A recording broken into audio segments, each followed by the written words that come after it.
Chinese बहू। Chinese बहू हमारी याद तो है ना आपको? भूले तो नहीं ना? हाँ भाई, थोड़ी देर में ही सही, लेकिन चाइनीज बहू की कहानी आ ही गई।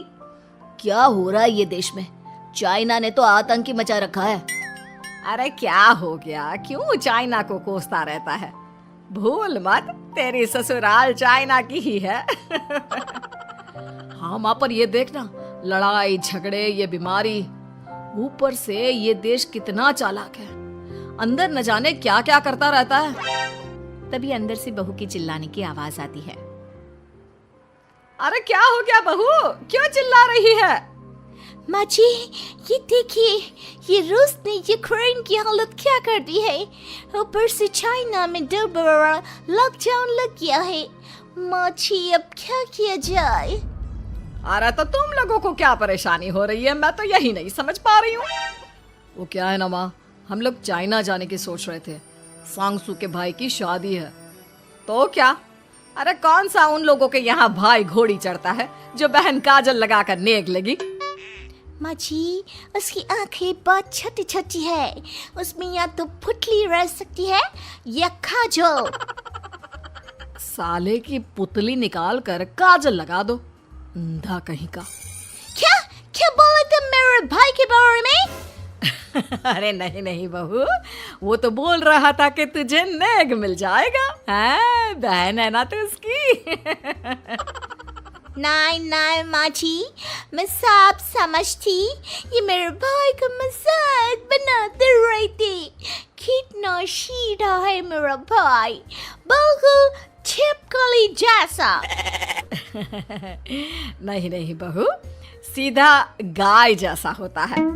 सही पकड़े हैं माँ जी। हाँ, तो मेरे भाई की शादी है, मैं चाइना जरूर जाऊंगी।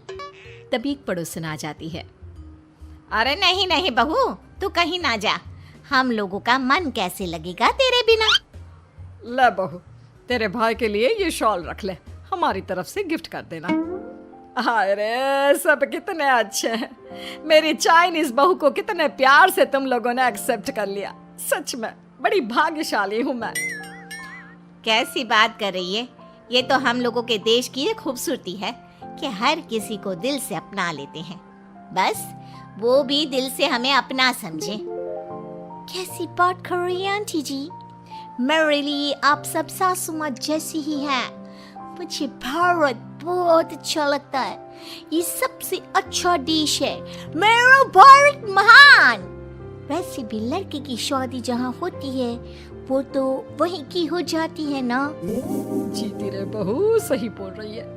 औरत तो होती ही पानी की तरह है, जो जहाँ जैसे रखे वैसी ही शेप ले लेती है।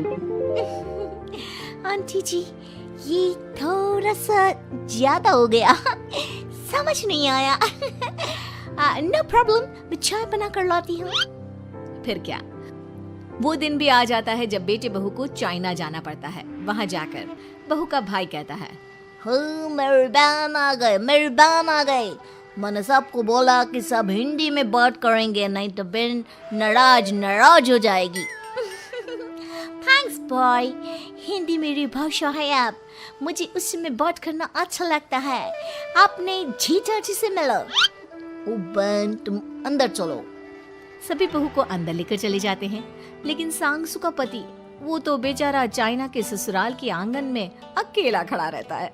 काफी देर तक जब कोई उसे नहीं पूछता तो वो माँ को घर पर फोन करता है। हाँ बेटा, पहुँच गए ना कुशल मंगल? हाँ माँ, लेकिन सांगसू पता नहीं कहाँ है, वो तो अंदर गई है तब से बाहर आई ही नहीं। अरे कैसी बात कर रहा है? तो तू अंदर चला जा, तू बाहर क्यों है?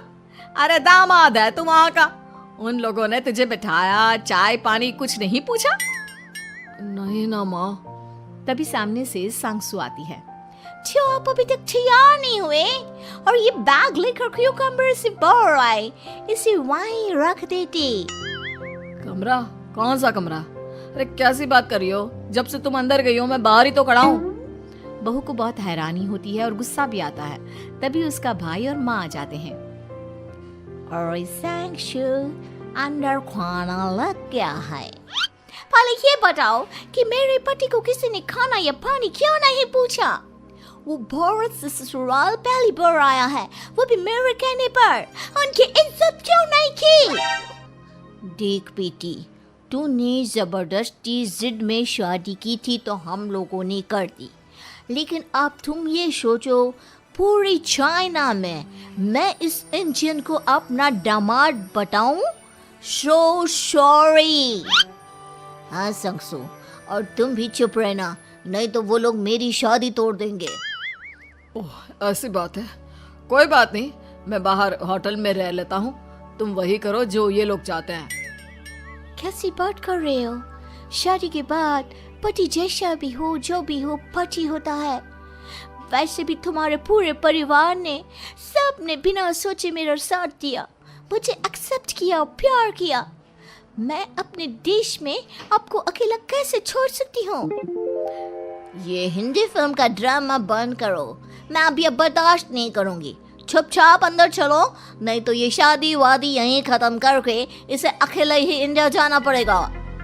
कैसी बात कर रही हो माँ? ये मेरे पति हैं। नहीं था, हम लोगों ने यहाँ वकील को बुला लिया है, जिसके बाद अब तेरा तलाक करा के हम यहाँ के चाइनीज लड़के से तेरी शादी करा देंगे। अरे कैसी बात कर रहे हो? हम तो यहाँ तुम्हारी शादी के लिए आए थे। नहीं, मैं सांगसू के बिना नहीं रह सकता हूँ। हाई वोल्टेज ड्रामा होने के बाद से ही सारा माहौल खराब हो जाता है कि तभी एक लड़की आती है।